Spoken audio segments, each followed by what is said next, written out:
the job of a good VC will be to find a handful of the best companies in the world. We don't need to fight every battle. And this actually matters more as the company becomes more mature. You don't always have to be first. You have to be right. Guillermo, I'm so excited for this. As we said, I've wanted to make this happen for quite a while. So first, thank you so much for joining me today. Yeah, great to be here. Thank you so much. Not at all, but I would love to start. You started developing at 10. Can you just walk me through how did you first get into computers and what were you building at 10? By the time I was 10, I already had a few false starts with programming. I always tell people like getting into software engineering is really, really hard.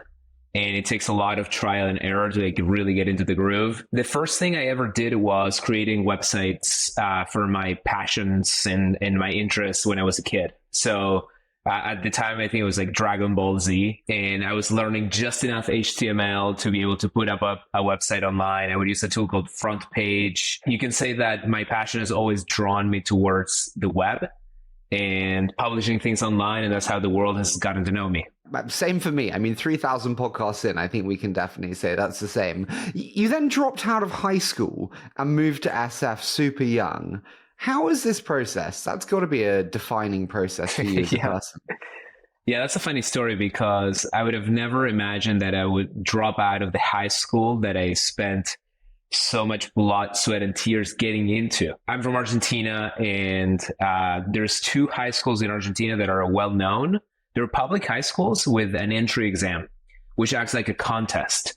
And there's thousands of signups, lots of kids that have this dream of getting into these high schools because they're so prestigious. And I really worked my ass off to get into one of the two. I entered number 10 out of, everybody that signed up. And I had an amazing start. I was a, diligent student. But then my passion for studying math and linguistics basically got into odds with my work that I was already doing online and my reputation for software engineering in the open source community. So it's basically like stay up all night during my early high school days. Like I had these two lives. I was trying to be the good student, and I was trying to also be the, entrepreneur, freelance developer, open source contributor at night. And these things get more and more into conflict as years went by. The high school had a pretty difficult entry exam, but then it got even harder as the years went by with like physics, chemistry, all these things. And I had less and less time, and my work, my side hustles of open source and work were doing better as well. And I was also starting to help my parents financially I would like work online, get bounties for solving different like problems in like existing open source or private projects. So by the time I was almost ready to finish high school, one of the open source projects that I was developing at the time called MooTools. This, you can call it like my 5 minutes of fame was I got accepted to become a core contributor to this project MooTools, which is quite foundational in the early days of JavaScript on the web. And the company in Switzerland picked it as their like primary framework to build a very innovative UI at the time. And then, as you can probably tell, like my software engineering journey really took me toward the world of front-end development, open source, and all these things. So I had to make a very tough choice at the time. I'm in Argentina, I'm 17. This company from Switzerland is inviting me to do a kickoff for a project on site in Lausanne, Switzerland. And out here, I'm also trying to I had two subjects in high school that I needed to complete. One was Portuguese. For whatever reason, I could have chosen English as my supplemental subject. I chose Portuguese. And then Argentinian history. And my path took me to actually lean more towards work. I flew to Switzerland. Then that company opened an office here in SF. And once I got to know the startup world here in San Francisco, it was just a one-way street. I left everything behind, moved here, and here I am now. Can I ask, at this age, you're very young and you're at this prestigious high school and you could go to university and get the blue chip education that is so hailed. Were you nervous to eschew traditional education in favor of, bluntly, a much more entrepreneurial but less secure life in many ways? It's really interesting. Yes and no. So the very first time I made money from the internet, I was 12 years old. The eBay of Latin America, Mercado Libre, had kicked off a revenue sharing program. It was called Mercado Socios, so like Mercado Associates. I was building all these websites that were actually driving traffic because my interests were other, as you could imagine, other kids and other people's interests as well. And I figured out how to send them enough referrals that I remember at the time I made like 100 pesos. So that was the very first time I showed my mom that my skills could be monetized in some fashion. And over the years, that the evidence accumulated that on the internet, you could do amazing things. And by the time I think I was like 13 or 14, I was already contributing to my family's finances because, and now it's gone viral on Twitter, the Argentinian economy has always been in shambles. And there's been this huge discrepancy between the purchasing power of the US dollar and the Argentinian peso that is subject to hyperinflation. So without getting too much into the weeds of like the new presidential candidate that's making the news here in the US, people in Argentina have always succumbed to hyperinflation. I would bring in, I don't know, even like $20 from solving like CSS bugs on a freelancing website. And that would mean the world to my parents to make a bill or make ends meet here and there. Or even just like some help, some tailwind in whatever they needed to buy or were short on. So over the years, I helped them out more and more. So by the time I was 17, me saying, oh, by the way, you need to sign this paperwork so I can leave the country for this one trip, like it wasn't that strange. So on one hand, it was difficult to like abandon that really curated yellow brick road to traditional education. But on the other hand, over the years, like everything was like showing us that this path of software engineering and the internet could change our lives. So at the end of the day, even for my parents, it was easy. Did you feel the weight of responsibility? It's a lot to be contributing financially at 13 or 14. Yeah. And that'd be really meaningful. Did you feel that weight? Yeah, 100%. It's like the more money, more problems. Because I think the one time that it showed up the most was my revenue stream was strong, but unreliable. Like I would have this project and it would like make a lot of money all at once, but then I would have to like find the next one. So what it created was a certain sense of like, we really can't depend on this, but it's really nice when it's there. And it was also so much fun. That's the other thing, right? Like there's this intersection between like what you love and what you can make money with. And for a lot of us, I think in software engineering was that thing. And so overall, even though it came with its own stressors over the years, I think it was an amazing choice. You should be very proud of yourself. That's pretty amazing to have had that ability to help your parents in that way. It really is special. It's definitely an unusual story. I also give a lot of credit to my parents because they really believed in this, right? Like it, by all accounts, it's crazy, especially, and I really haven't told this story much because getting the grades that I had to get into that high school is also really difficult, time consuming. It's a little bit like the SAT race here, I guess, although I never studied it in depth. But I do know that people like really go out of their ways to like do supplemental education. You do like dry runs of all their tests because you don't know what math puzzle they're going to give you. So you have to go through like all the old tests to try to develop some sense of familiarity with what the test is going to be. So it was this, the whole family had to almost bet on like, let's leave that behind, even though we worked so hard on it to do this other crazy thing.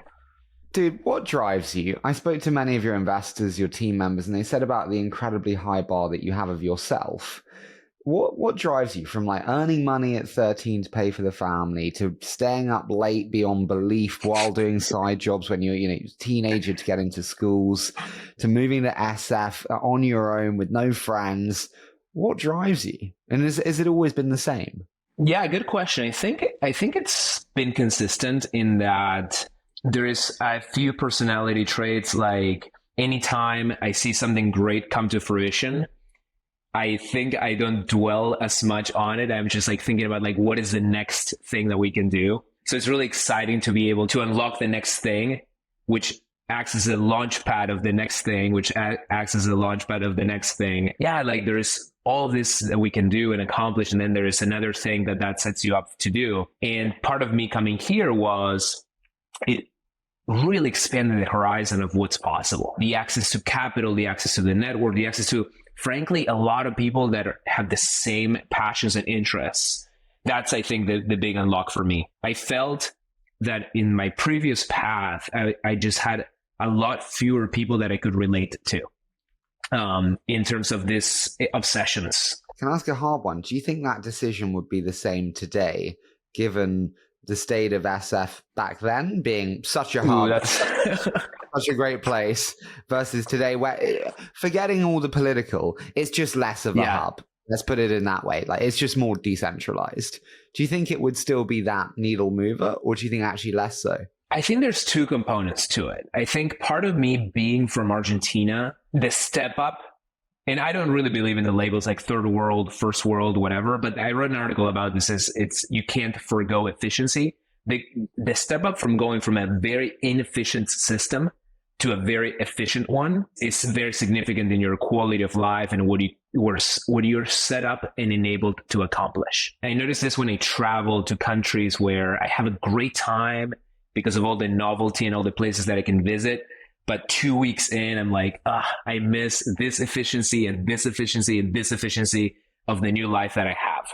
Meaning, in order to be in an environment constantly where I can execute at my best, that's really what I miss.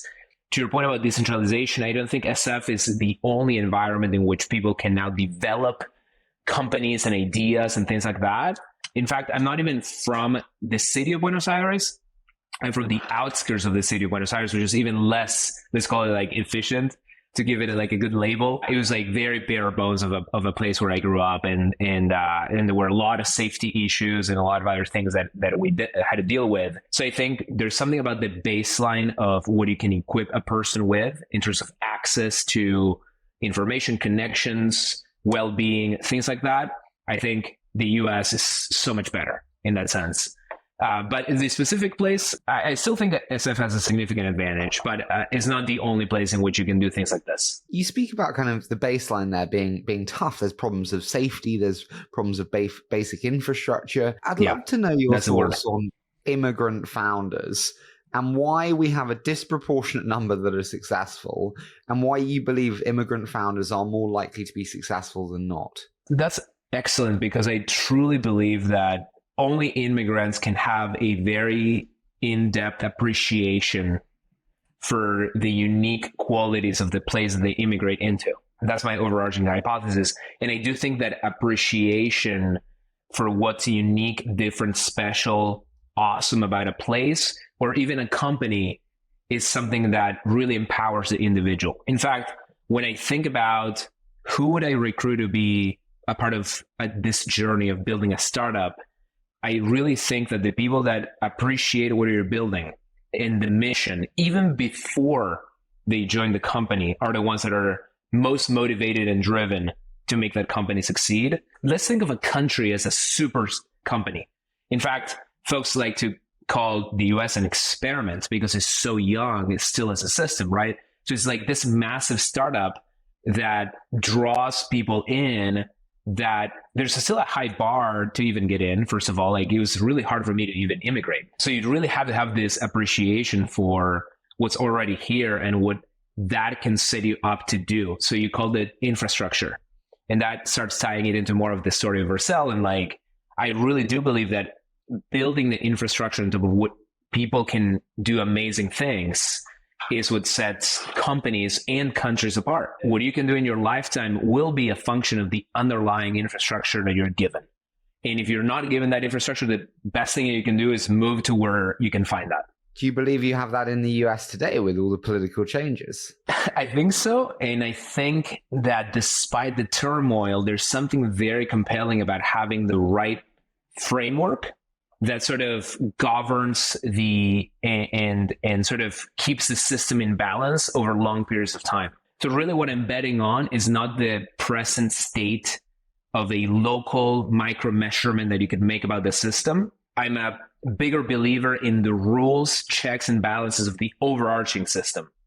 Something that a lot of folks will point out about Argentina that's broken is the justice system. And I notice that even though like things can be in the short term unjust, I think the system coalesces into fairness and justice much more frequently here than where I come from. So I think really you're not betting on like what you read on the news or on the front page of a newspaper on a given day.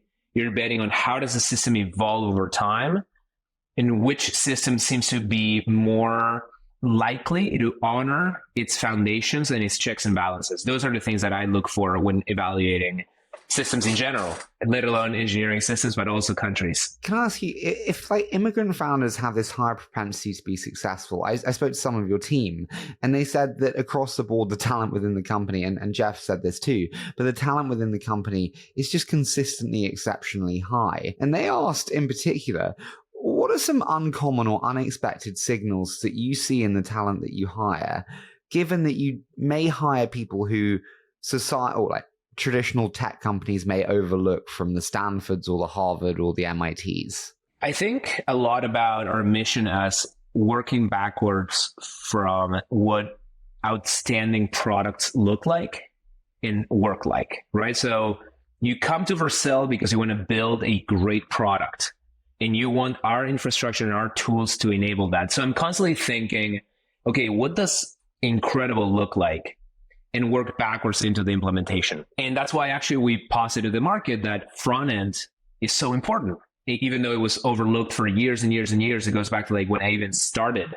My dad was like, why are you wasting time with like JavaScript? You should be learning hardcore backend languages and things like that. But in reality, to me, that's so upside down. It's so inverted because the thing that matters the most is the look and feel and the capability of the application, the device. And then how you make that happen, I couldn't care less as an end user, right? So let's bring that back to how I evaluate folks that want to join the company or companies that we acquire or folks that we reach out to is that what are they putting out into the world that is tangible? What can I use? What hyperlinks have you shared with the world about your creations? And this is a beautiful thing about the internet, right? Like you could be anywhere in the world. And a hyperlink travels to me within 100 milliseconds, especially with the tools and platforms that we're creating. So it really ends up being that you're communicating your capability through your creations. And so I start with that. Of course, it's not a silver bullet. There are folks that are they have more theoretical basis under which they contribute to the world, and they can't use my Swiss Army knife of trying to ascertain what products they've built and things like that.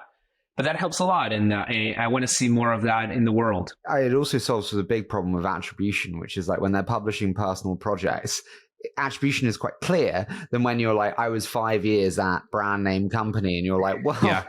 What did you do? Totally. That's what I said is not silver bullet. Although, there's something even about like, your writing could be that front end to your mind. So the ability for you to convey your thoughts, do you have the discipline to actually follow through with your writing? Like, do you consistently write? Like, what is the quality with which you present yourself and your experience? I mean, your front end could even be the way that you talk and the stories that you tell. I actually encourage a lot of folks to, with the attribution problem in particular, right? Like, I was at Apple for 25 years. I can't even say what I worked on. But there's still a narrative of where did you move the needle? Is it measurable? How are you able to relate the business impact that you're in express the business impact that a certain contribution you made to even maybe some internal of a distributed system or compiler? Like, how did that actually permeate? And if you can connect the dots all the way to how you made someone's experience better, because I think this is the other thing, is at the end of this rainbow, there's either you're making some end user experience better, whether it's a visitor or a user of your app, or some internal process, like I made the life of a developer better. So you have to be able to connect the dots from technology to sentiment and even the way you talk about it. Okay, I'm with you, but the trouble that I have, and I'm loving this conversation, but where I fuck up is on the front end, when they're so good at selling and articulating that, and they can say all the brilliant words and stories. Yes. And I'm taken in, And it turns out that the founder is much better at articulating the story than actually doing the work. There's no depth. Okay, so like that's a great pushback. What I do sometimes is, I mean, this is probably an advantage that we have at Vercel, right? Like, you want to talk details? Let's get into the details, right? Like, let's go into the specific, down to the syscall of how you implement it and solve a certain problem. Let's talk about what cloud infrastructure you use. Let's talk about what options you weighed on the table. Let's hear your awareness about what vendors and what alternatives existed. If you read a certain paper, let's get into that. What were the other papers that you looked at? Like, I think being able to dive into like the absolute depth of the problem is something that everyone should be able to do. That doesn't mean that you have the complete texture, but you have the ability to, I think really what you need is the conceptual understanding. You might not know exactly how, like, writing a custom module for the Linux kernel works, but you should be able to understand how the parts fit together if you're evaluating a systems engineer that's joining your company. That texture is what allows you to discern better whether someone is just telling you a good story or there's actually depth to the story. Can I ask, what have been your biggest mistakes on talent identification? Like there, I really can fall for a sales. I have an easy one. I have an easy one because I have betrayed that rule in the past. Sometimes I've placed more weight than I should have on this stellar linked list of awesome brands that you worked at. I did X at, let's just name random companies for the sake of it.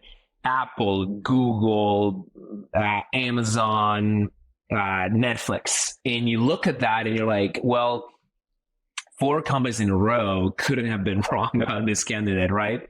And I'm not going to just call it skepticism, but there has to be a lot of curiosity about what that candidate can bring to the table. And when I've overweighted the brands on the resume, and I think this for other folks, this could happen with universities. I think I've never placed too much weight on that one in particular.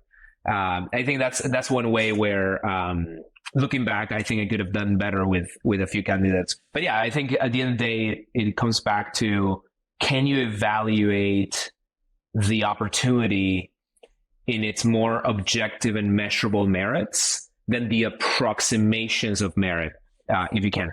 Okay, so I totally agree with you. I fucked up in that way too. I think it is the biggest mistake that first-time and young founders make, where they place more weight on external credentials because they view that as kind of validatory source of, what they maybe don't know, what they're looking for. So my question to you is, I, as a result, favor second-time or serial entrepreneurs because I believe that there are so many things that you fuck up the first time that you will not do the second and third. And I then won't have to pay for those learnings. So I basically only like second and third time founders. Do you think am I right or wrong? No, I think you're right. I think the only risk there is that the pool could be constrained, but you don't have to get every single opportunity right. You just have to get a few great ones. And I think as a way of constraining the state space, the search space, I think that's a very good technique. I would add to that, from my own personal experience, like someone that had an experience being an early member of a startup and was able to learn a lot about, like, if their story is not just, oh, I had this idea and I happened to work there, but my story was with one of the earliest jobs that I had was I had seen decisions A, B, and C get made where I would have chosen the exact opposite. And I was like, okay, I want to start something because these non-obvious decisions that I would have taken a different path, I can now take the right path. And I felt like that was almost like an unfair advantage in the marketplace. It really is all about finding whatever alpha you can across a number of dimensions, right? And to me, I was like, okay, like I want to do hiring very differently. I want to do product development very differently. I want to just move faster, period. And I felt that even without even getting into the weeds of the technology, I would set up different foundations for success for what I would start. But yeah, I think to your point, I had my first startup, which had a moderately successful exit. And my second startup built on the learnings of the first startup. So it is a good heuristic. I totally agree with you. You said there about product development done differently. And we spoke about front ends earlier. I have this question always, which is like, is simple always better in product? It feels like we always just aim for the least number of clicks, the least number of buttons. Is simple always better, Guillermo? No, and this is for the same reason I said, I think the approach you described is good because it won't get you 100% of the great companies, but that's not your job. Your job is to even just find a few of the greatest companies, right? And I think that's also true for product development. Like the inspiration for me is like Google search, where like there's nothing to do except for an input, and like everything is so simple, and like the magic is in the implementation, and there's all this unfair advantages of access to data that gets constantly refined and all that. If your job is, okay, I want to find a few of the greatest products that will be produced in this generation, I do think that a lot of those will be these deceptively simple things where the interface of the user is just magical and the company took on the burden, right? So one of my earliest investments was Auth0, and it was one of those things where I was incredibly skeptical,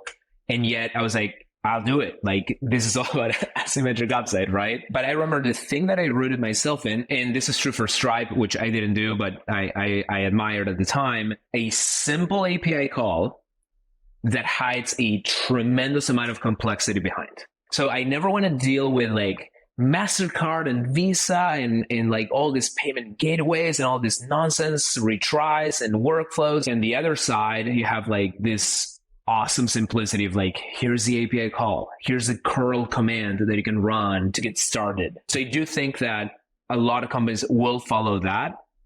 Now, where it gets more complicated is the famous like, what got you here, what gets you there? What got you to Series A or what got you to Series B is not necessarily what gets you from Series B to IPO. So I think we, and I mean like in the entire like tech industry, we can become so formulaic to our own detriment. I think in the early stages, the companies try to find its wedge into the universe. I actually remember a fascinating conversation that I had with the original CEO of Snowflake, whose point of view was that open source was overrated. And by the way, I'm super open source filled, Next.js. Even before Next.js, I built Socket.io. I contributed a lot to Node.js since like 0.1. Mongoose, the most popular ORM for MongoDB. So I'm like drinking the Kool-Aid of open source. I'm drunk on it. And I have this guy saying, well, you know what? Like, to me, open source solves a concrete problem, which is market positioning and developing market awareness. It solves a 0 to 1 problem. But open source doesn't necessarily solve the 1 to 1 million problem, right? And if you look around, this is certainly true for every successful open source company, right? Like, the reason that GitLab, Mongo, Hashi, a lot of these companies are successful is not just because they did only open source. So I think it's really important to understand that we are operating in a sequencing. In the beginning of my career, I tended to look at like series seed A, B, C, D as so silly, like so arbitrary. But I do think we have to think more in terms of sequencing, and there's a long journey ahead, and you have to be very adapted at each step of the sequence. What do you mean by sequencing? Sequencing by funding round? Sequencing by like stage of product market fit? The reason I like this A, B, C, and D things, they're arbitrary, but they help us anchor, and they help give us a common language to evaluate and pressure test different frameworks. The simplicity of your product from 0 to 1 might not be the simplicity of your product from 1 to 2 and 2 to 3, or let's call it series seed to A, to B, to C, to D. This is very clear in that companies become multi-product over time. And it's really easy to look at AWS and say, whoa, what a cluster F they have going there with like, they have all these products and like they have all this complexity. Yeah, but like that's where they're at now. And certainly if you're trying to compete with them, you're not going to replicate their approach. You're going to try to bring a simplification to the market.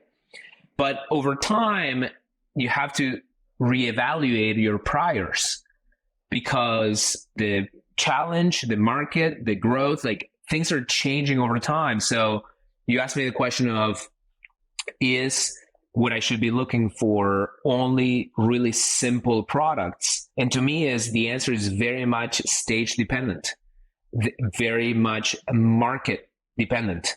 And there is no universal truth to the question. Is that not the biggest challenge though, which is like bluntly, everyone struggles to retain simplicity with product over time, and feature creep is so real. And now we also serve enterprise as well as SMB, and so we need this and this, and now we serve this, and suddenly the product looks like fucking Workday. We don't need to fight every battle ultimately, right? It goes back to like the job of a good VC will be to find two or per fund, right? A handful of the best companies in the world. My job will be to create a few of the best products that I can bring to my category. I don't need to solve every single problem my customer has. I can partner. I can push solutions to user space. I can not enter every market. I can wait and hold, meaning whenever there is a temptation to solve a problem with urgency, sometimes you're better off waiting, right? Like this is something that Apple does remarkably well, because they don't react to every trend that emerges. They pick their battles. Yes, sometimes there's an opportunity that you have to catalyze at a given moment, but sometimes you're better off letting the truth emerge from all of the experiments that are constantly being run, and then you pick your solution. And this actually matters more as the company becomes more mature. Because again, you don't always have to be first, you have to be right. And that's what I think companies over time optimize more around. How do you pick your battles? So number one, culturally, there's an expectation at Vercel that we will go deeper into what we consider to be complete or ready for a product than I think most people are willing to go. We spend a lot of time on what we would call the internal testing of a product before we feel it's ready to get to market. So setting up a really, really high bar for what gets to the customer's hands. And now this is really tricky because I think some people might confuse having a high bar from being slow. And I really think this is the crux of the problem. I actually had an entrepreneur reach out the other day, and he was saying like, the number one problem that I have is I want to move really fast, but my customers are telling me that I'm breaking their stuff too frequently. So my advice was, you can find ways of reducing the blast radius of your experimentation such that when it's the time that you bring the product to everybody, you've accumulated enough evidence of success that you have an overwhelming amount of confidence in what you're bringing to the market.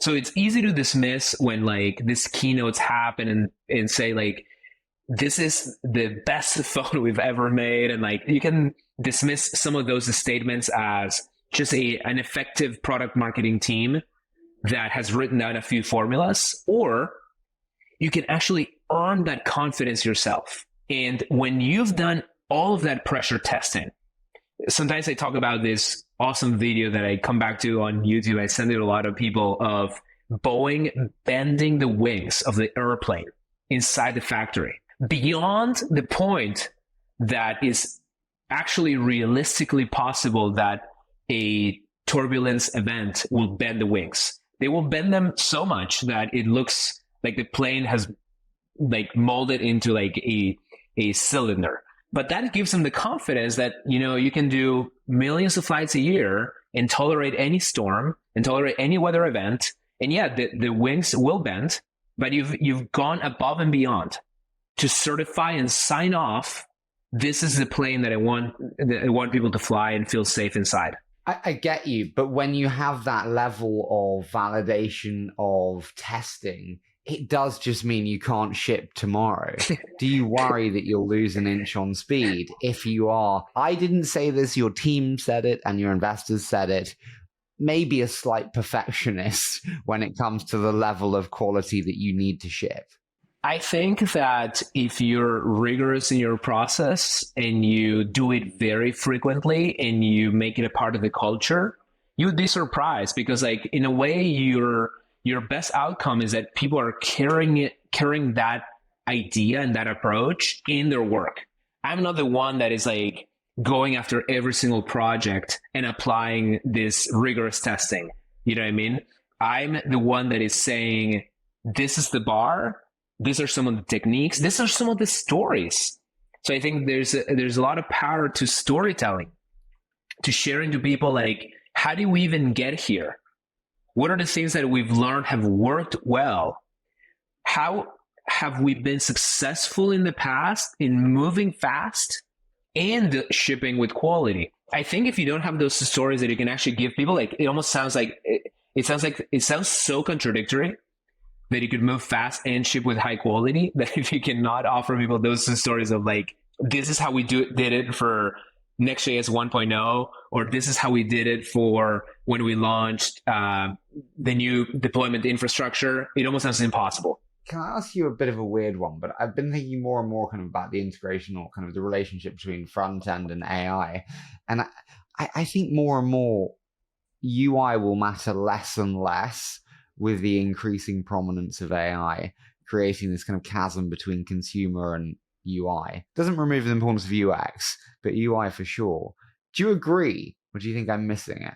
I think UIs will change. I think you're right on a certain level, right? Like if we can go to a chatbot, and that chatbot is again acting as a simplification of what used to be a very complex dashboard, let's say, of lots of menus and sub-menus, and like you're like, where did I go to find this and that? But at the end of the day, the information has to be surfaced to you. I'll give you an example. I just saw this incredible approach to surfacing data with AI, that you just interface with the system with natural language, and then the system is basically guiding you to where the data is, right? Like it's surfacing what otherwise would have been maybe like 20, 30 different clicks. Now the AI is just like serving on demand. With some of our products, we're basically going in that direction, right? Like what used to be dragging and dropping and like spending like hours, or going into a text editor and like going through like all these auto completions and like errors. And now it's just, you go into a UI that expects that you type in English. But our point of view is that now people will be creating a lot more of those UIs. It's a new tool in your toolbox. So our job is to actually empower you to create those new kinds of interfaces. Do you worry about the commoditization of UI when you, as you said, have the explosion on the supply side of new user interfaces created, which means actually you lose the creativity, you create a discovery problem of sorts, and actually the explosion of supply means a reduction in price, so to speak? I think it'll be the opposite, because my hypothesis of how I look at the entire AI space right now is very simple.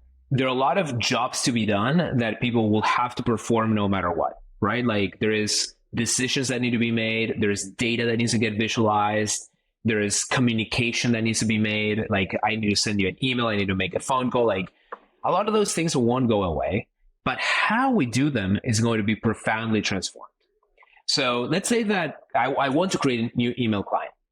I want to make my, like basically what Superhuman did, I want to do again, right? Like what's really fascinating about what's happening today is that when we were creating software over the past 10 years, part of our input into the design space, meaning part of what I thought was possible when conceiving a piece of software, didn't involve AI in the past, didn't involve the fact that we can have these reasoning machines that we can invoke on demand, call them the large language models or the AI as a service.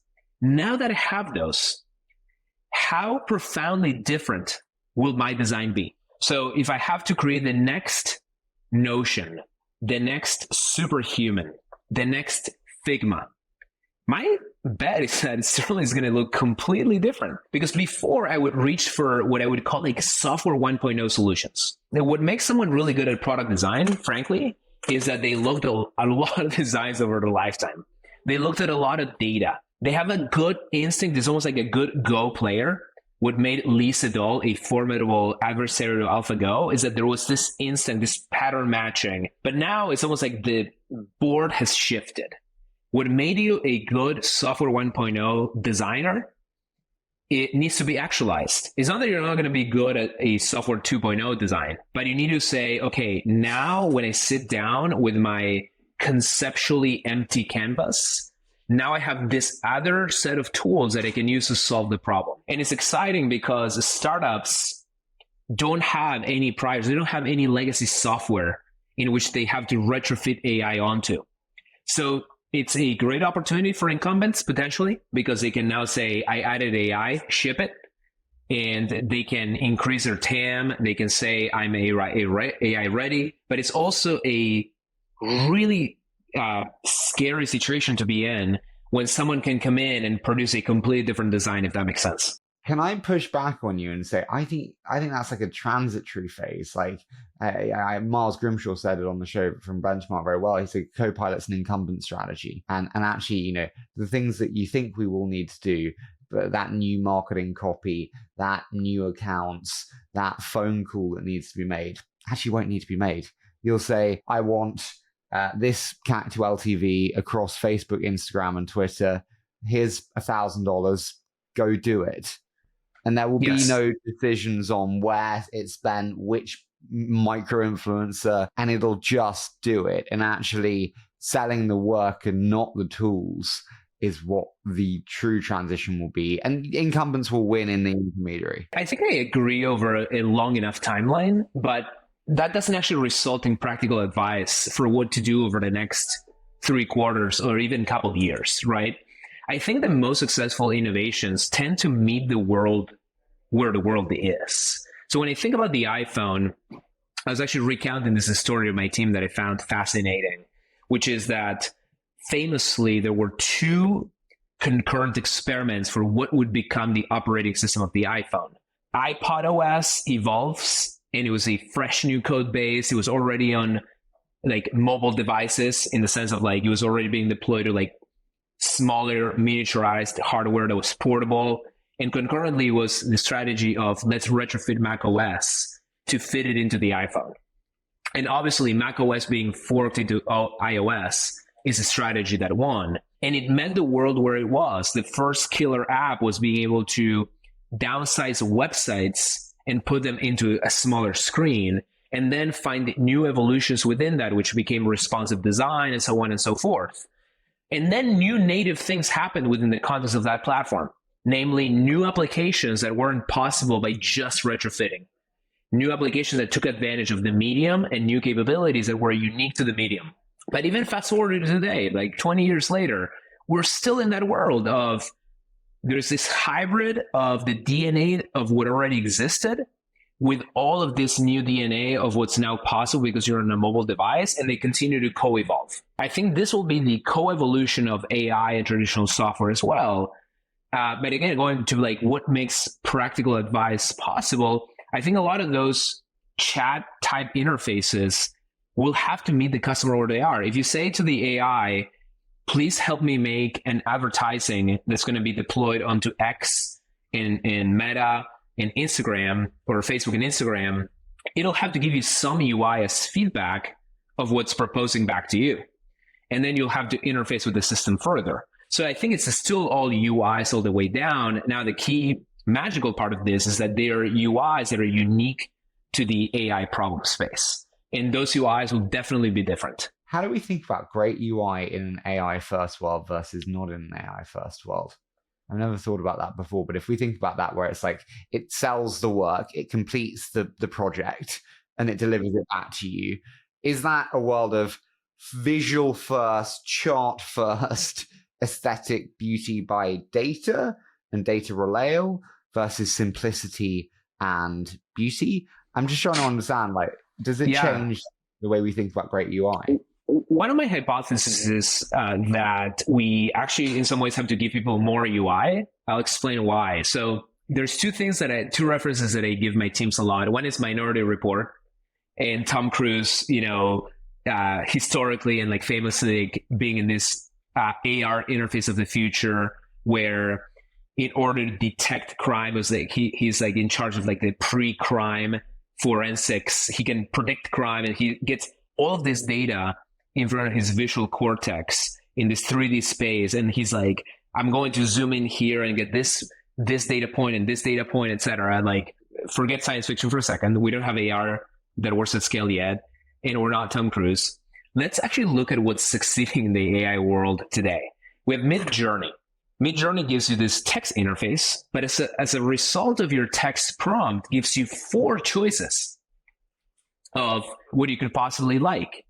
This is really interesting, right? Like, that's what I mean by it's actually giving you more UI, not less, because it's uncertain about what it is that you actually want. So it needs to give you more choices. This is very different from Software 1.0, which is the world of determinism, the world of rule following, the world of predictable algorithms. You give me a form and I put A, B, and C. I give you result D 100% of the time. And if it's not D, someone gets paged because we monitor it, right? Now, Software 1.2.0 AI, I don't know if what I'm giving you, you're actually going to like. I don't even know if it's offensive, because like there's all this like craziness that happens when like you give this AI that is like not supervised, and you gave it a lot of data, and you can't even comprehend the amount of data that it has. So you actually have to create UIs that tame the craziness of the machine. You have to create UIs that give the creator feedback. Another easy to dismiss thing about the brilliance of some of those products is that because they're giving you choices, they're now feeding data back into the system to make it better in the next iteration by once again relying on new kind of capabilities that are more in this realm of probability rather than certainty. So I think that's a very important departure, is that now we're entering the realm of I can assist you in the creative process. Again, that means that you have to think about software differently. My question to you, I love the book, The Paradox of Choice. I believe that too many options make an enemy of us all. How do we think about kind of actually simple and telling users what they need versus this kind of explosion of options that any consumer can choose between one of 8? Yeah. Fuck, is that really a better user experience?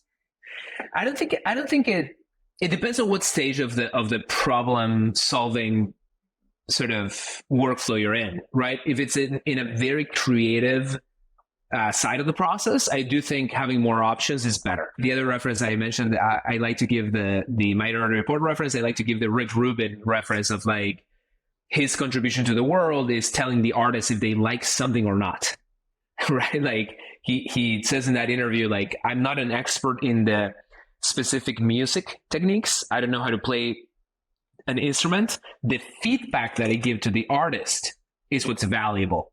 What I like and what I don't like is what's valuable. So if the tool is very much in the creative sort of stage, I do think having options to go through is really good, because I was mentioning, in my experience, what's made a designer of a certain piece of software or UI really good is just how much they've rejected over time. What makes a company good is how much they reject over time, how many things they say no to, how many seemingly attractive on the surface ideas they rule out before they decide, yes, that's the one that goes to market. Yes, that's the one that earns the position of being in our product lineup. So it's really going through lots of iterations of yes and no that gets you to the point where you can say confidently, this is what I like. So I do think that accelerating the iteration loop in turning down things could be really healthy, provided that the trajectory is good. Like what really matters in these AI systems is that the system is learning when you're turning things down. Because to your point, I like the pushback, because at the end of the day, the best assistant in the world will have rich context about what you already like, and will over time propose better variations of the solution that tailor to your preferences and tailor to the context that you're in. But we can't be too absolutist in that process, because otherwise we're just gonna give you garbage. And notice that a lot of the successful AI systems so far have been in the realm of being suggestive rather than authoritative. Copilot suggests a completion to your text. Gmail Smart Compose suggested what to reply to the email. Notion AI is saying, I can go ahead and like complete or give you ideas or finish the bullet points for you. When it gets into the realm of authoritative, like agents, like I'm just going to let an agent go into the world and act on my behalf without supervision. We haven't seen a lot of products that are successful in that space. What do you think it takes to make that transition to agent? And do you think we will? I think we absolutely will, but it requires the close feedback loop with the person that agent is acting on behalf of. It requires that the person is still in charge.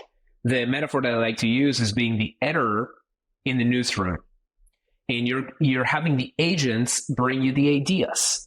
And you're saying, nope, go back to the drawing board. This is the feedback. Nope, this doesn't make the cut. And you're the one that's also setting the creative direction. This week, we have to go after AI safety. That's a hot topic that people are interested in. Next week, we have to go into this. We have to go into that. So you're still in charge. And this is why, ultimately, this is the healthiest version of an AI future after all, right? Because we don't want an AI future that inverts us and puts us into we are the agent. The AI is calling the shots. That's what people actually get scared about. So I very much like this idea of AI in the assistance of the creative process and AI just making processes more efficient. I don't because it plays into incumbents, I feel, who have the distribution, who have the existing product suite and can service that incredibly well. And as a venture investor looking for value creation, it makes startups with limited data pools, limited moats, fucking impossible to fund. That's my problem. I'll give you a good example, right? Like incumbents are in a very problematic position when, as I mentioned earlier, the new AI alternative is just really disruptive to their historical approach to solving the problem. The best example would be, I have a competitor to Microsoft Word coming to market, right? And instead of having to build, I don't know if you remember the infamous bad design, or I don't know if it was what ended up having to design, but like Word shipped with a really thick toolbar that exposed every option that used to be nested within menus. They made it visual. So as a result, like 30% of the screen real estate was tools. Copy, edit, highlight, background, foreground. And I remember a lot of the reactions to that. I was like, holy crap, like I didn't even know you had all these options, Word. The way that a company like that was looking at the problem of making the best possible word processor was very additive. It meant it was a more is more approach to the world. What does this mean? That adding more utilities gets you promoted. Adding another way of changing the color of the text, or even adding more colors. Now look at Notion, for example. It doesn't actually even give you every color on the spectrum. It doesn't even let you input a custom hexadecimal. The designers of Notion said there's 8 or 16 colors that mostly work well for the purpose of writing this wiki style documents and whatnot. So they actually said, we're going to do less. We're going to have a lot fewer text editing and text formatting options. And that's going to give people agility. That's going to make them feel more focused on what they're writing. Like, I don't know what assumptions they had, but like, I'm making some up. Now, there's an extreme version of this, which is that can I actually not implement any of that? Because AI exists now. And my software 1.0 simplification strategy, which was creating fewer options or creating options that are more general, pales in comparison to an AI that can actually just like do exactly what you want, even without having the options. Like I actually didn't software engineer any of those utilities and icons and blocks and whatever. This is completely hypothetical. I'm not saying there is such a product that can be conceived. But what I'm saying is that the entry players can win because they do a lot less, and because it's so disruptive that the incumbent has to say, holy crap, we have to delete everything. I feel so invested. I crafted every icon. I crafted every menu. I crafted every piece of documentation for how to use this. I recorded all the videos that taught you how to use those. So I think that's the generational disruption that happens in software that is extremely problematic for incumbents. I agree normally, but I feel this set of incumbents are better than ever, stronger than ever, and faster than ever. And we look at I think Notion would be considered an incumbent now. Let's put them in that category. But your Notions of the world, your Adobes of the world have moved faster than ever on integrating AI very well, and actually disregarded a lot of, I'm sure, existing product strategy, I'm sure existing roadmap in favor of moving fast, getting shit done, and have killed a generation of companies in between. I'm like, shit, everyone was like comparing it to mobile. Well, we had Apple, BlackBerry, which was an accidental pager that worked, and Nokia, which was a failed division of a Swedish, Scandinavian company, and a division in a corporate. This is fucking FANG. Like, they're going to come and kill you. I do think that a lot of these companies can be underestimated. One thing I'll give some kudos to Microsoft for is that they told the company they had to work and focus and have a look toward AI much earlier than a lot of other people. So they have years of strategically thinking in the direction of AI. Now, a lot of these companies have the right strategy, the right foresight, the right internal talking points, the right investments, and they still get disrupted because the new way of doing things is so radically different that initially they don't even look at the alternatives as a competitor. The best example would be potentially Midjourney to Photoshop or to something like that. Like, I'm actually very impressed with Adobe's incremental addition of AI. Like Firefly and tool, or like you select and whatever. It seems high quality, well considered. It gets the job done. Like, it's strictly in a measurable basis, like better. But there's a chance that, like, again, there's such a platform shift towards now the interface is go to Midjourney, where all of the other tools just don't exist. They literally don't exist. Like, all of the drag and drop and magic wand and selection tool and color switcher, people just go and spend their time elsewhere. I think this is how desktop software sort of became less important than mobile apps when that transition happened. It's not that the right tactical determination was stop improving the desktop software, delete the desktop software. It was that, and this is what Meta ended up doing well. It was that the user minutes and the attention and the growth was going to go to a different way of expressing their mission. In the case of Meta, which was like connect the world, they needed to go and almost start over. You needed to go to mobile and start over, because everything that you built for desktop, it still exists to this day. Very much like AM and FM radio still exist, but the growth is elsewhere. The growth is in this new approach. You can have an incumbent that does that really well, but historically, most don't, which is when the platform shifts and they need to do things very, very differently.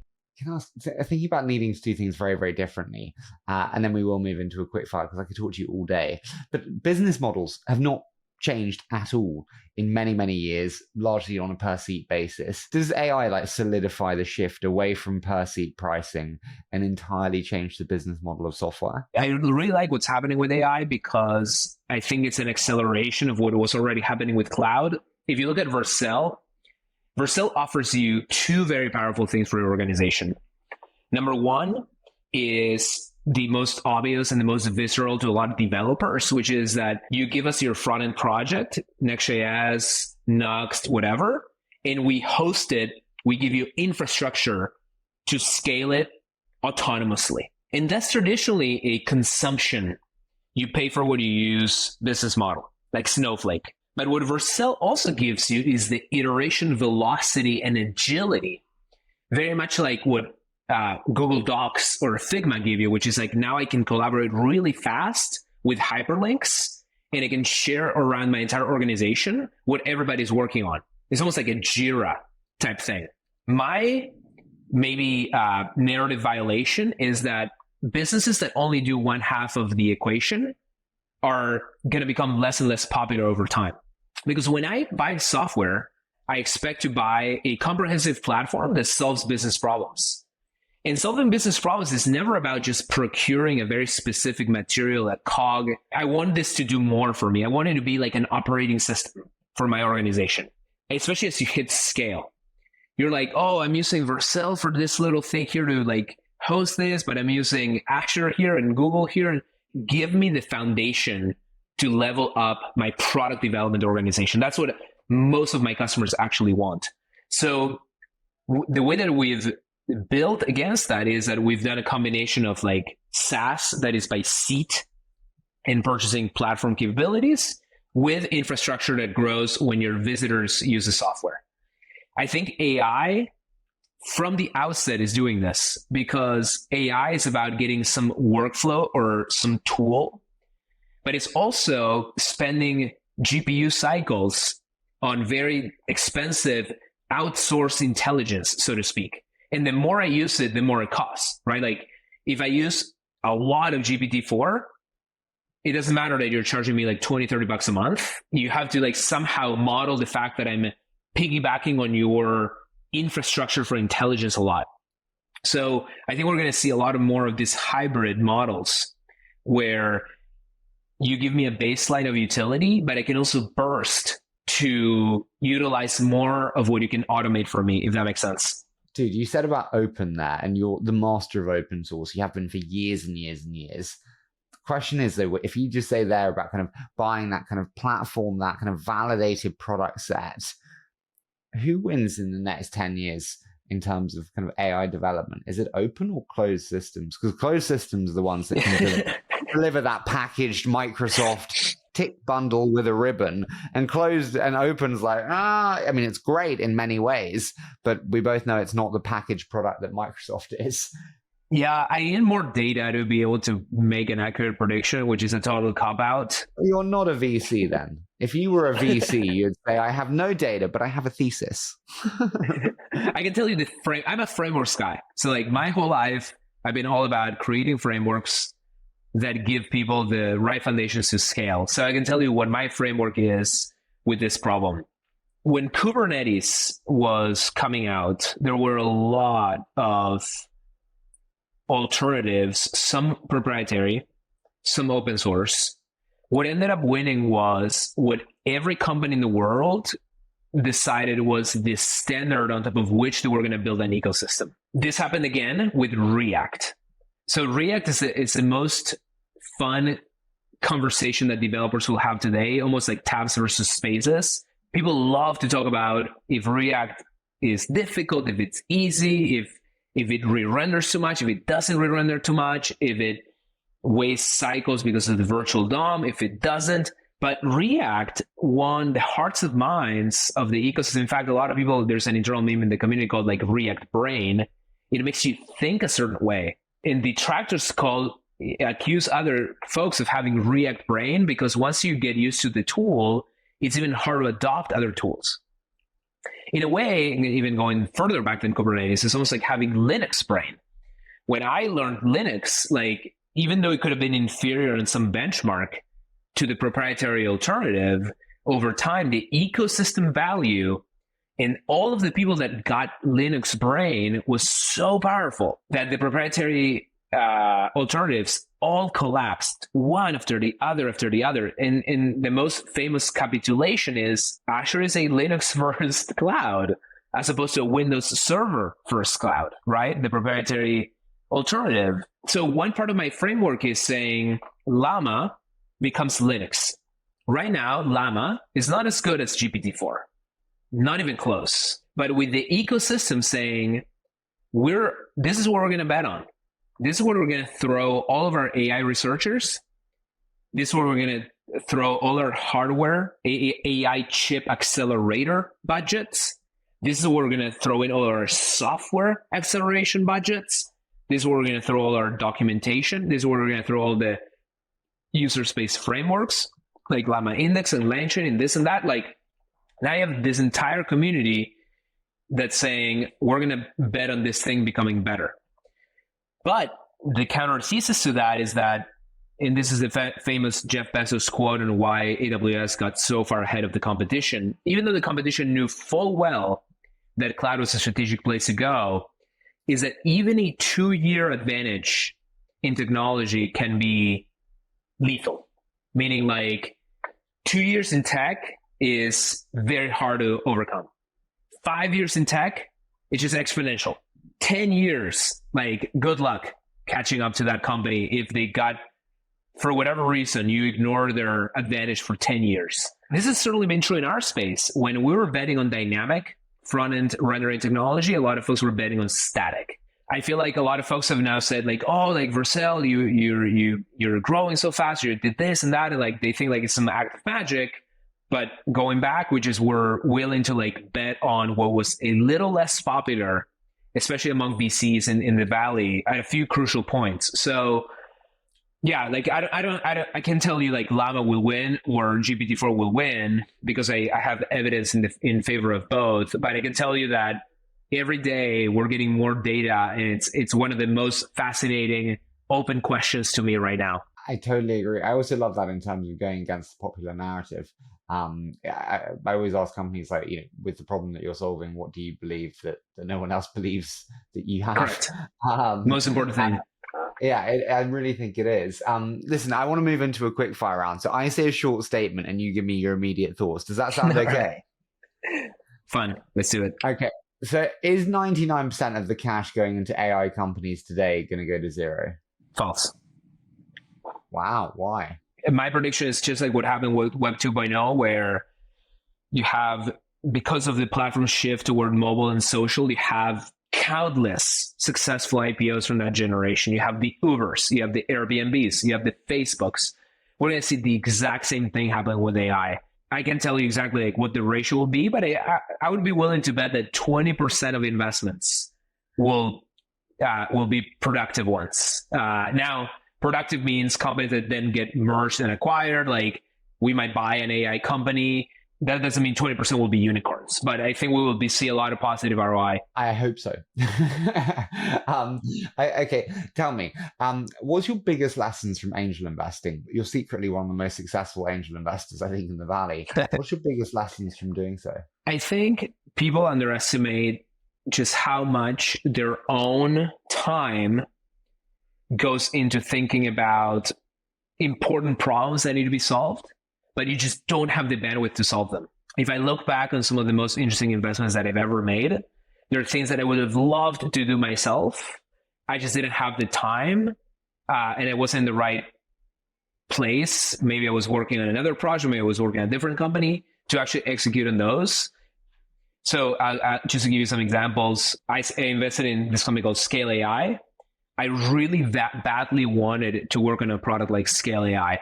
I don't know if I would have been the person to build it. And I think I got really lucky by, I chose the right horse in that particular space. But I do think that your own experiences are very validating. Especially, I think this is what's making a lot of founder CEOs successful in angel investing, is that the things that you see, the things that you perceive, and this is also why I'm so bullish on AI as well. Like, there's so many AI products I want our company to buy. There's so many AI products that I want the world to benefit from. There's so many inefficiencies. There's so much repetition that's happening. There's this mismatch between supply and demand. And that's how a lot of great investments happen.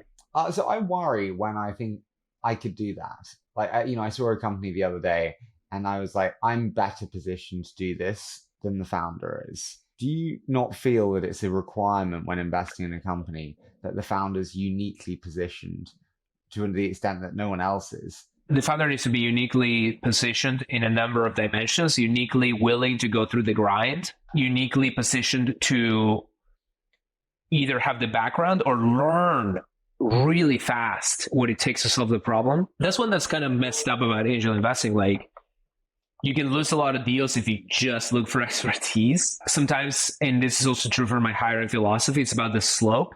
It's about how fast people can learn. Here's a universal truth, is that ultimately it's all about the market, right? It's all about people's willingness to buy a certain thing that determines winners and losers. That's why I wouldn't underestimate your own ability to judge what it is that you want to buy, what it is that you ultimately need. Now, you might be actually really bad at judging the solution, so you have to be extremely open-minded.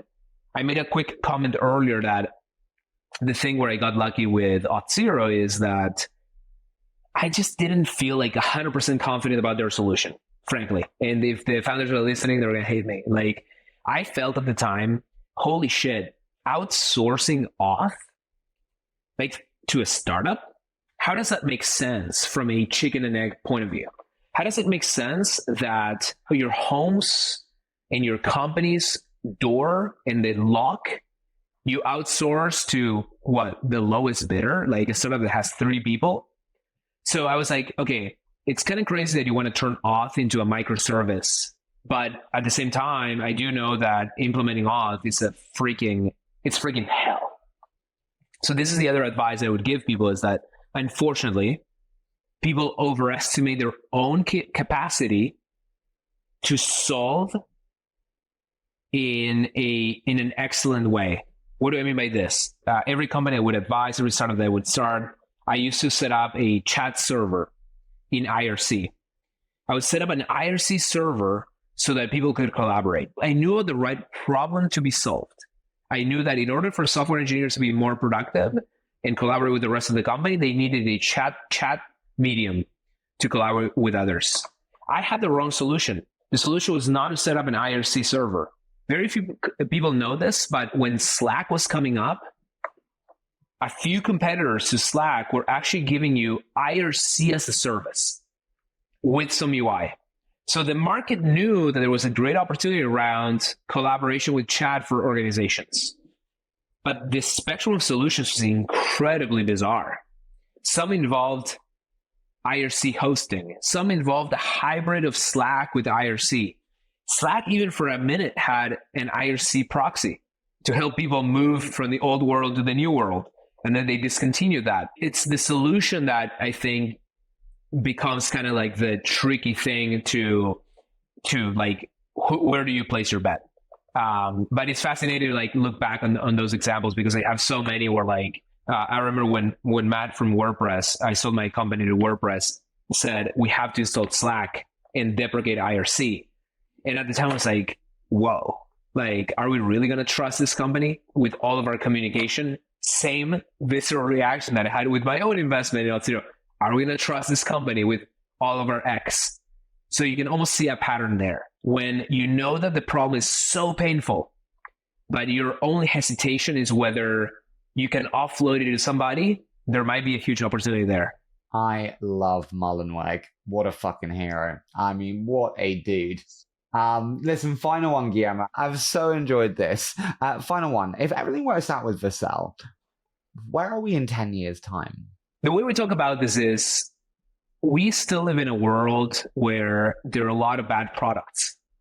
There are a lot of bad experiences that you have on a given day. Our dream and our vision is that Vercel has raised the bar of every experience that people have with software, with applications, with products. It has to permeate all the way down to the average person doesn't have applications that they hate, processes that bog them down. Why? Because we empowered every creator, every developer to fulfill their creative dreams, and we gave them the tools to turn those dreams into the best products that they can. And I think AI will play a huge role in this.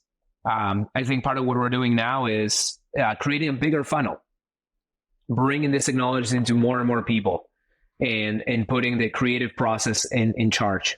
Yeah, man, listen, I've loved it. I mean, the breadth of this conversation from, infrastructure in Argentina to the future business model of artificial intelligence. I credit to both of us on this one. This was real breadth. I've loved it. So thank you so much for doing it, and you've been fantastic. It was fun. Thank you so much.